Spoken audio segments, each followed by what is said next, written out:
Naku pa, malilate na ako sa school. Bilis naman, no? Ano na, pala, susunduin pa nga pala natin si Kyle. Ay, kasi Kyle, yung assignment sa geometry, kukunin ko lang. Sige.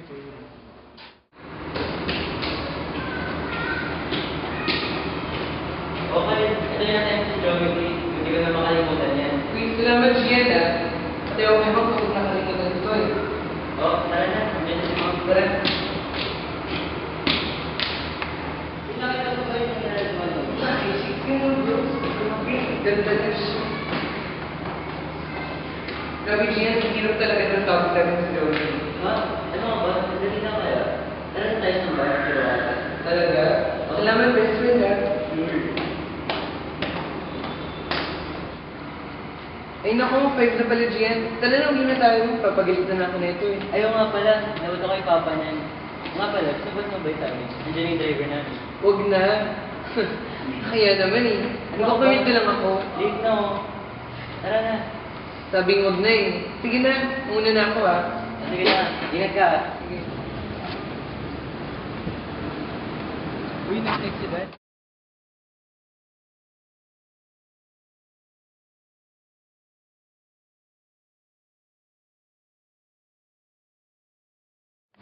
Naku, buti na lang pala at nawala si Kyle sa akin.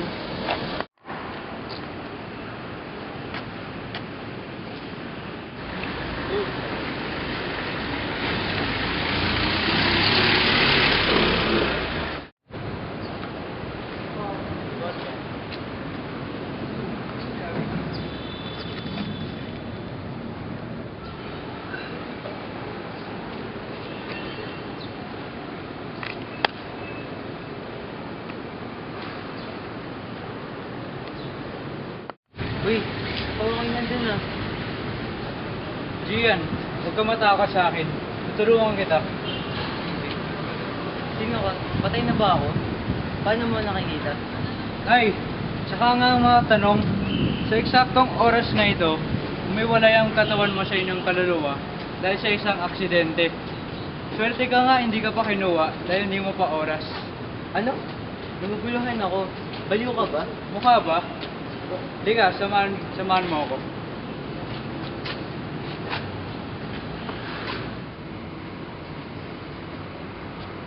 O, sino naman yan?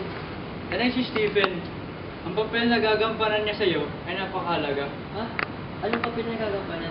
Ano ba? Wala ka ba sinasagot sa mga tanong ko ah? Si Stephen ay dapat magpakamatay nung oras na nagka-aksidente ka. May koneksyon ang kapalaran yung dalawa. Kaya kayong dalawa ni Stephen ay may koneksyon sa isa't isa. Ano? Hindi ko naman get. Simula ngayon, ikaw na ay si Traveler Gian. Lalakbay ka muli sa mundo na ito ng 10 araw.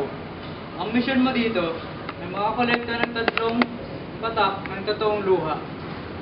Hindi kasama ang iyong tatay at mga kapatid mo.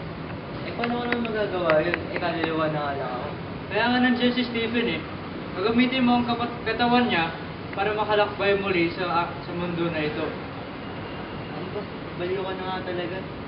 Hey, bahala ka na nga dyan. Maiwan kita. Babalik-balikan na lang kita to keep you updated. Paalam, Traveler Gian.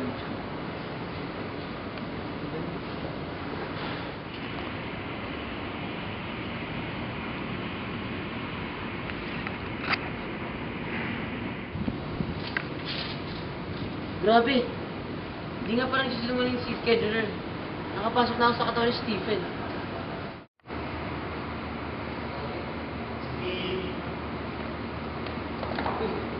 Message. Galing kay scheduler.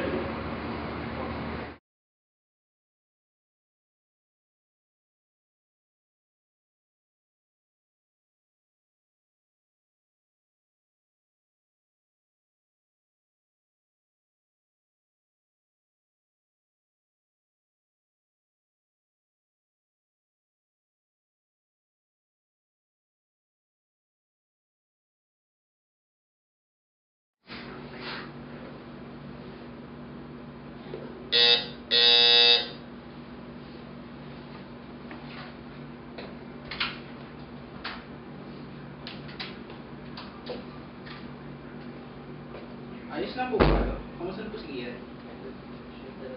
Under comatose na yun si Gian. Critical daw ang kondisyon niya. At under strict observation daw siya sa susunod na 10 araw. Ganun po ba? Sige po, dadalawin namin siya araw-araw. Salamat daw. Sige po, mauna na po kami.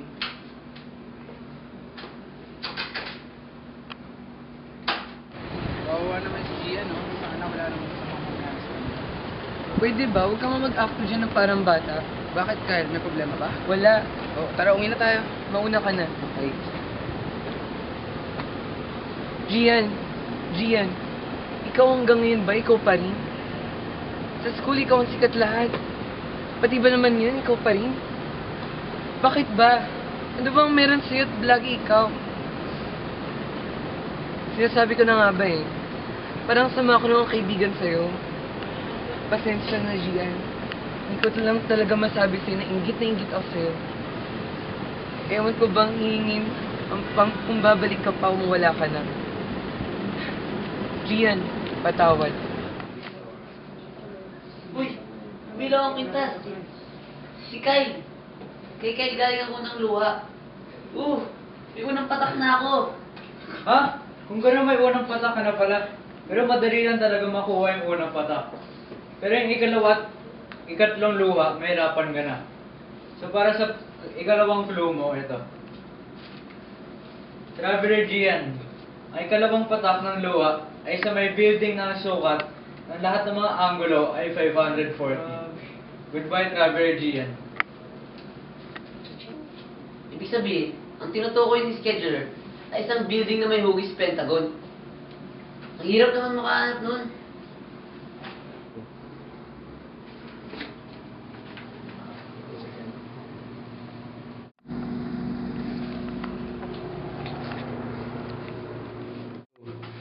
Uy, si Scheduler.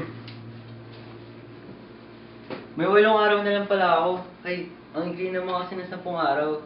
Wala ka na magagawa dun. Nakakainis naman. Sige, alis na lang ako. Ay, oo nga pala yung clue. Ano bang gusali ang may hugis Pentagon? Ang hirap naman. Stephen. Uy, saglit lang. Saan pupunta? May pupuntahan pa tayo ngayon. Stephen.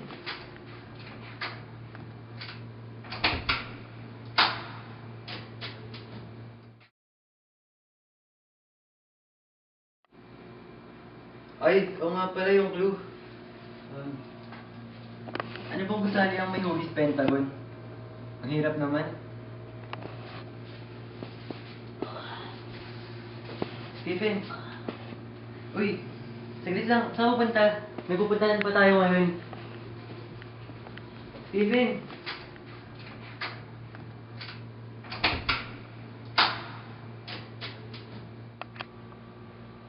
Stephen. Nasaan ka na ba? May 6 na araw na lang ako.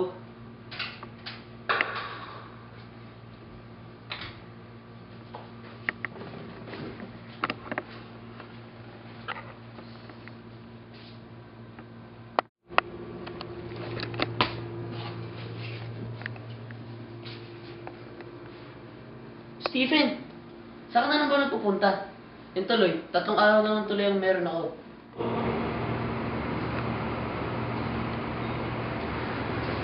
Pentagon na building na saan ka na?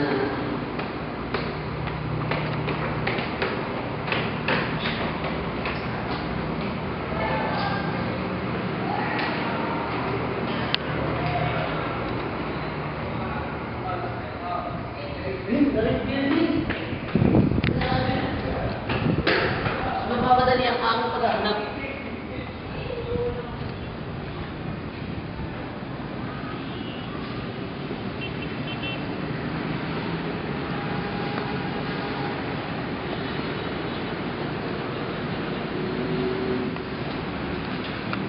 Ang hirap naman makaharap ng Pentagon ng building. Siguro dahil lahat ng mga building parallel at perpendicularity dahil ito ay rectangle. Ang hirap. Gian, kumusta ka na? Grabe, nakakainis naman, wala ka kayo dito. Alam mo pa naman niya ng Diyos para sa'yo. Kailangan pagaling ka na. Kailangan mo marinig ka mga ng Diyos ko. Namiss ka namin dito eh. Aba, umilaw na naman ang aking pintas. Si Dave. Kay Dave nang galing, ang pangalawang luha. Salamat, Dave! Traveler Gian, ipapaalala ko lang sa'yo na 3 araw na lang ang mission mo. 2 luha na ang meron mo at 1 pa ang kailangan mo. Para sa last clue mo, kung daw makapagbigay ng luha na ito, may matatagpuan sa building na ito. May tangkad na 219 meters kapag ikaw ay 55 meters mula sa ibaba ng building at titingala ng 55 degrees. Good luck, Traveler Gian. Teka, ang hirap nun ah. Nakakausap si scheduler. Matawagan niya. Scheduler, kailangan kita makausap sa lalong madaling panahon. Bakit, Gian? Uy, scheduler, ang bilis mo ah. Problema ako. Siguro ay, talagang wala nagmamahal sa akin sa mundong ito. Ayoko na. Hintayin ko na lang maubos ng aking oras. At hintayin ko na ang aking hatol. Wala si scheduler. Nakakainis. Isang oras na lang. At susunduin na ako. Hindi ko pa alam kung ako ay nagtagumpay. Gian! Ako at tagabantay ng langit. Susunduin na kita. Ako tagabantay ng impyerno. Sa akin ka, Gian. Di pwede. Tayo si Gian. Maglaban na lang tayo.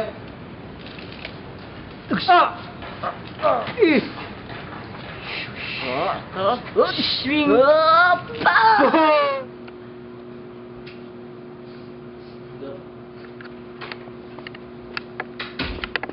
Wala namang pag-aya si Gian. Kailangan natin tanggalin ang kanyang life support.